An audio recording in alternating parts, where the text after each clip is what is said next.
सतनाम साहिब बंदगी। आप लोग देख लें असली कबीर बीजक। अगर आप लोग चैनल में पहली बार आए हैं तो चैनल सब्सक्राइब कर लें, ताकि आप लोगों को कोई भी ज्ञान में, शिक्षा में कमी ना रहे। सदगुरु कबीर साहब ने क्या बतलाया आपको सब कुछ पता होना चाहिए। कबीर साहब कहते हैं, भाई रे नयन रसिक जो जागे, पार ब्रह्म अभिगत अविनाशी, कैसा कह मन लागे।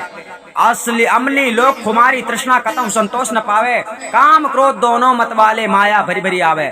ब्रह्म कुलाल चढ़ाइन भाटी लय इंद्रिय चाहे, संगई पोच है ज्ञान पुकारे चतुरा होय सो पावे। संकट सोच पोच है कलिमा बहुतक व्याध शरीरा, जहाँ धीर गंभीर अति निश्चल तहाँ उठ मिलहु कबीरा। मोहा शक्ति अज्ञानियों का उपदेश। जो संसार में जिज्ञासु लोग मोह में आसक्त हैं, मोह माया में आसक्त हैं, ऐसे अज्ञानी लोगों को सदगुरु का उपदेश यहाँ पर कह रहा है। सदगुरु कहते हैं कि हे भाइयों, नेत्रादि इंद्रियों के शब्द स्पर्श रूप रस और गंध विषयों के रस में रसिक अज्ञानी जीव यदि मोह निद्रा से जाग जाए, अर्थात अज्ञान रहित हो जाए, तो अविगत अविनाशी सत्य पुरुष परमात्मा पार ब्रह्म में उसका मन किसी प्रकार लग सकता है। एवं यदि जीव विषय रस को छोड़कर सत्य पुरुष परमात्मा की भक्ति रस का रसिक हो जाए, तो उसका मन अवश्य उस परमात्मा के ध्यान में लग सकता है। जिनको विषय भोग का व्यसन हो गया है, ऐसे विषय व्यसनी अमली लोग तृष्णा की खुमारी मस्ती में लग गए हैं। इस कारण तृष्णा में दृढ़ आसक्ति हो जाने से उनकी कहीं भी संतोष नहीं प्राप्त होता है,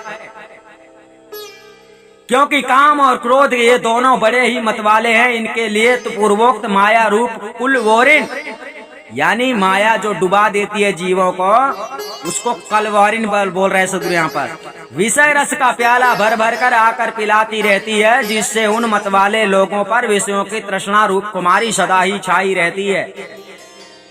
विषय भोगों से उनके कभी संतोष नहीं होता है, विषय भोगों से उनको कभी संतोष होता ही नहीं है, क्योंकि विषयों की कामना विषयों के उपभोगों से कभी शांत नहीं होती है। प्रत्युक्त घृत से अग्नि के समान अधिकाधिक बढ़ती ही जाती है। उक्त प्रकार से माया वासना द्वारा विषय रस रूप मद दारू का प्याला पीकर उन्मत्त अतएव मानवता के शुद्ध आचरण कर्तव्य से रहित जीव को विषय रस लेने के लिए रजोगुण प्रधान ब्रह्मा रूप कलाल ने विषय रूप वारुणी की भट्टी चढ़ाई है, और विषयी जीव इंद्रियों के द्वारा सदा विषय रस का पान करते रहते हैं।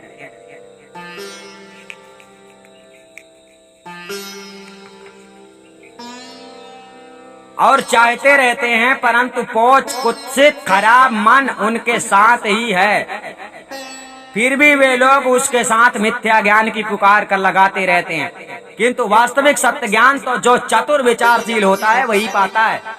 सदगुरु कबीर साहब कहते हैं कि हे अज्ञानी जीवो, इस खराब कलयुग में अनेक प्रकार के संकट तथा शोक और शरीर में बहुत सी व्याधियां लगी रहती हैं, जिससे किसी को भी शांति नहीं मिलती है। अतः जहाँ सत्यलोक सत्य पुरुष परमात्मा स्वरूप में निश्चल गंभीर अत्यंत निर्मल अपार सुख है, वहीं उठकर मिलो।